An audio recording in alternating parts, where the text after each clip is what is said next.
Hello প্রিয় বন্ধুরা, আসসালামু আলাইকুম। আশা করি সকলে ভালো এবং সুস্থ আছেন। তো আপনাদেরকে স্বাগতম জানাচ্ছি আমার নতুন একটি ট্রাভেল ব্লগে। আজকের ব্লগে আমি নীলাচল এক্সপ্রেসের একটি নন এসি অশোক লেল্যান্ড বাসের সাথে পাটুরিয়া ঘাট হইতে ঢাকা পর্যন্ত ভ্রমণ করব।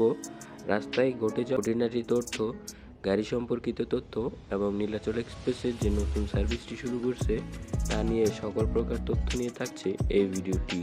পুরো ভিডিওটি দেখবেন আশা করি। দেখা হচ্ছে ইন্ট্রোর পর।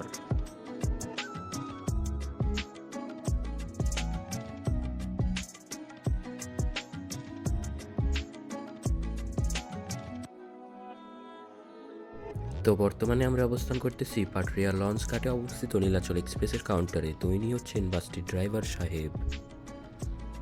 তো বাসটি নিয়ে বিস্তারিত তথ্য তুলে ধরার চেষ্টা করেছি, আপনারা দেখতে থাকেন। এটি হচ্ছে সামনের গাড়িটির স্টাফ, যিনি ভিডিও দেখে বারবার ভিডিওর মধ্যে আসার চেষ্টা করছিল। গাড়িটিকে এই জায়গার লোকজন দিয়ে ভালো করে পরিষ্কার করানো হচ্ছিল, যেটি কি না রেগুলারই করানো হয়। এটি হচ্ছে মূলত গাড়িটির ব্যাগ। গাড়িটির রং মোটামুটি ভালোই রয়েছে, এই কারণে আর হিমাচলের রংটা এই গাড়িতে অ্যাপ্লাই করা হয়নি। তো এবার এই বাসটির ইন্টেরিয়র নিয়ে কথা বলা যাক। এই বাসটির ইন্টেরিয়র এক কথায় আমার কাছে অসাধারণ লেগেছে, আপনাদের কাছেও ভালো লাগবে আশা করি। 2:2 ফরমেশনে মোট 45টি সিট ইউজ করা হয়েছে এই গাড়িতে।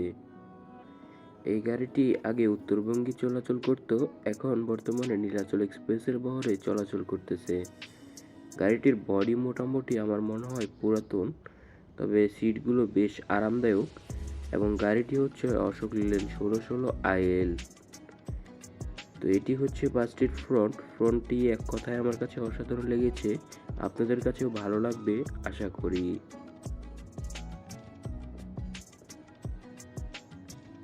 তো গাড়িটিকে কাউন্টারে লাগানো হয়ে গেছে, এখন গাড়িটিকে নিয়ে আমরা ঢাকার উদ্দেশ্যে ছুটে চলবো।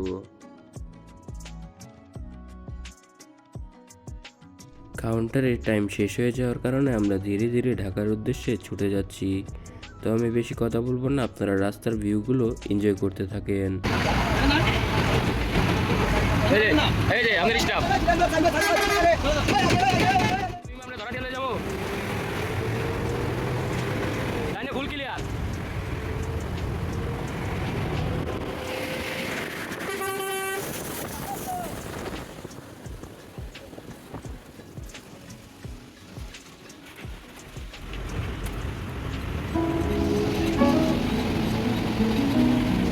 ভাই সে কিন্তু ভাঙা যাওয়া লাগবে, মনে আছে তো?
দেখতে আমরা উথুলি মোড় চলে আসলাম। এখান থেকে হাতের বামে আরিচা এবং হাতের ডানে সোজা চলে গেলে ঢাকা। হাতের ডানে নিয়ে আমরা সোজা ঢাকার উদ্দেশ্যে আবারও ছুটে যাচ্ছি। রোডের অবস্থা খুবই খারাপ, যেহেতু রমজান মাস, যাত্রী একবারে নেই বললেই চলে। তাও আমাদের গাড়িগুলো নিয়মিত সার্ভিস দিয়ে যাচ্ছে। আর আপনারা নীলাচলের কাছ থেকে কীরকম সার্ভিস পাচ্ছেন অবশ্যই কমেন্টের মাধ্যমে জানাতে পারেন। এছাড়া কোন রুটে আপনারা আমার ট্রাভেল ব্লগগুলো দেখতে চান অবশ্যই কমেন্টে আপনাদের মতামতগুলো জানাতে পারেন। আর আজকের ভিডিওটা কেমন লাগছে এটা অবশ্যই কমেন্টে জানাতে পারেন।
তো দেখতে দেখতে আমরা বরঙ্গেল বাস স্ট্যান্ডে চলে আসি। এখান থেকে হাতের বামে গেলে টাঙ্গাইল পর্যন্ত যাওয়া যায়।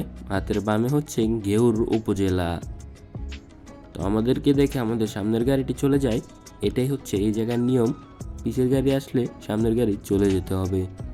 তো হঠাৎ দেখলাম নজরুল মামা আসতেছে তার গাড়ি নিয়ে। তো তার গাড়ির ভিডিও করা শুরু করলাম এবং ভিডিও করা দেখে সে বলতেছে চল ঘাটে যাই। পরে বললাম না মামা, এই গাড়িতে একটু ভিডিও করতেছি। হঠাৎ ডাকাডাকি করার পরে তার সাথে গিয়ে হাত মিলিয়ে আসলাম। তো এখানে আমাদের 7 থেকে 8 মিনিট টাইম ছিল। এই টাইমটা ঠিক এইভাবে কাটিয়ে নিলাম। তো হঠাৎ পিছনে দেখলাম ঘাটের রোডের সবচেয়ে লোকাল অপারেটর, মানে পরিবহনদের মধ্যে লোকাল, সেটা হচ্ছে ডিডি পরিবহন।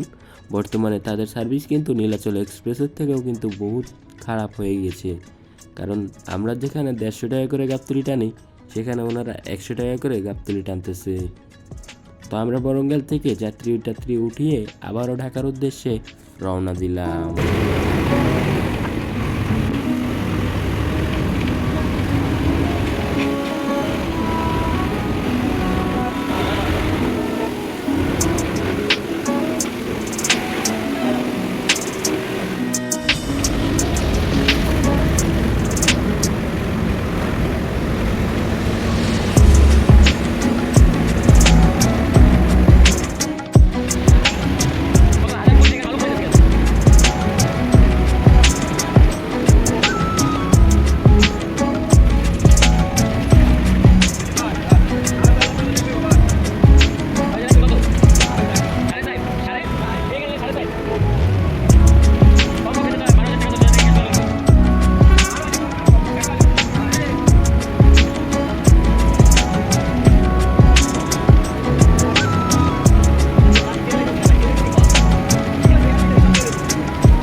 তো বর্তমানে আমরা অবস্থান করতেছি তরা ব্রিজ বা তরা সেতুতে।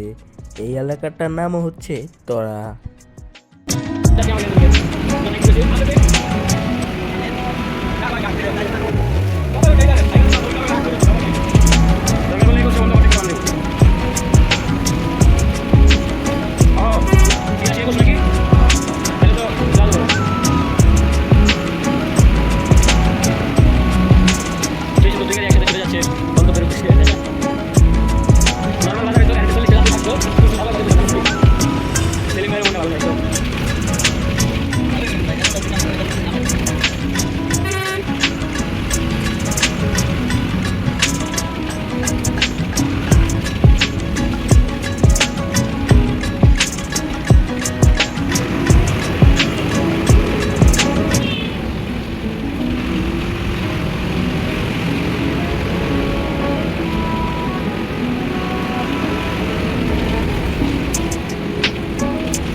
তো বর্তমানে আমরা অবস্থান করতেছি মানিকগঞ্জ বাস স্ট্যান্ডে।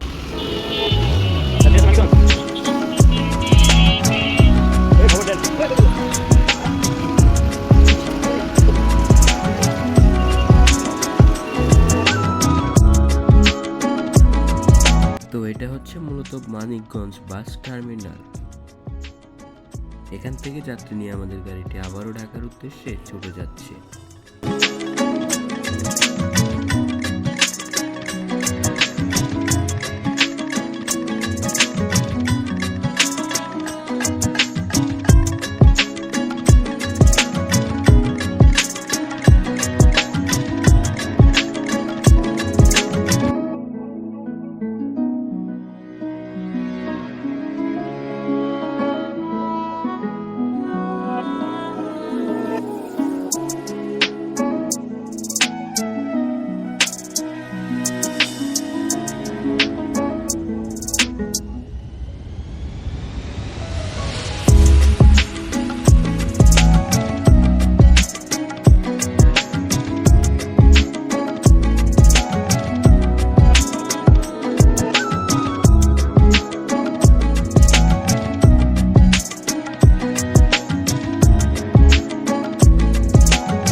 রাস্তার মধ্যে হঠাৎ সাগর ভাইয়ের সাথে দেখা হয়ে গেল।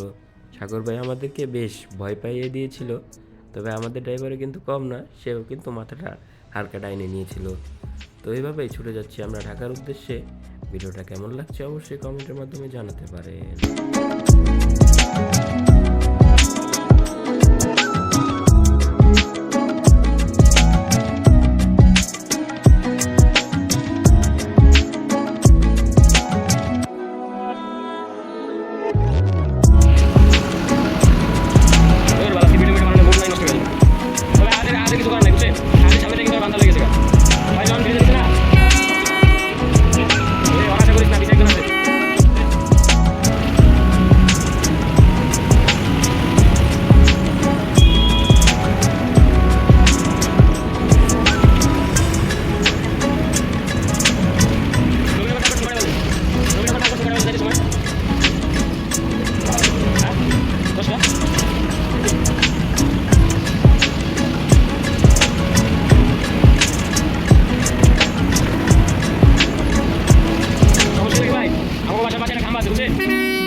আমি জানি সবাই সারাদিন কোনো দোকান খোলা থাকে না, ইলেকট্রিক দোকান বাজারে খালি আপনার দিকে বেশিরভাগ ইলেকট্রিক দোকান, দোকানে সবাই খালি বেশিরভাগ।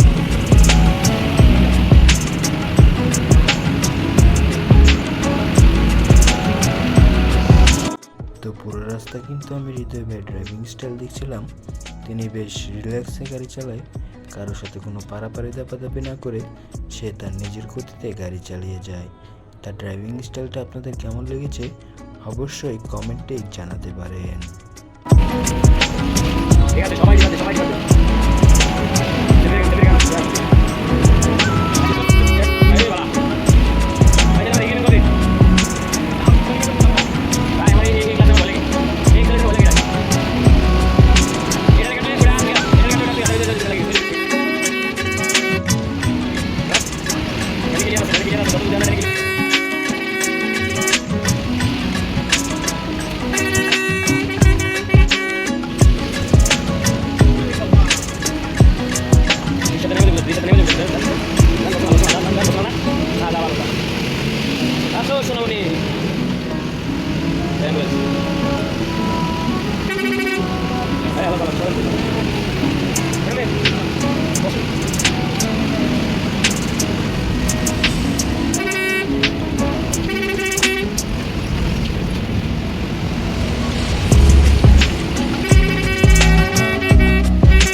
বর্তমানে আমরা অবস্থান করতেছি কালামপুর বাস স্ট্যান্ডে।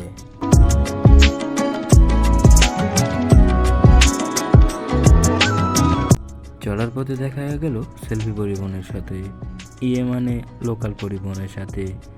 তো ড্রাইভার বলছিল সে কিন্তু সেলফির বেশ গেট আপ নিয়েই আছে, কারণ সেলফির রং করিয়ে সে পুরো সেলফির মতনই মুডে আছে।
তো দেখতে দেখতে চলে আসলাম আমি আমার গন্তব্যস্থল সাভারের নবীনগরে অবস্থিত স্মৃতিসৌধে। তো এখানে আজকে আমার ভ্রমণটি শেষ হবে। পুরো ভিডিওটি কেমন লেগেছে অবশ্যই কমেন্টে জানাতে পারেন। আশা করি ভিডিওটা ভালো লেগেছে। ভিডিওটা যদি ভালো লাগে লাইক, কমেন্ট, শেয়ার এবং সাবস্ক্রাইব করবেন। এবং বাস সম্পর্কে ইন্টারেস্ট থাকলে জয়েন করতে পারেন ফেসবুক গ্রুপ বাস লাভারে।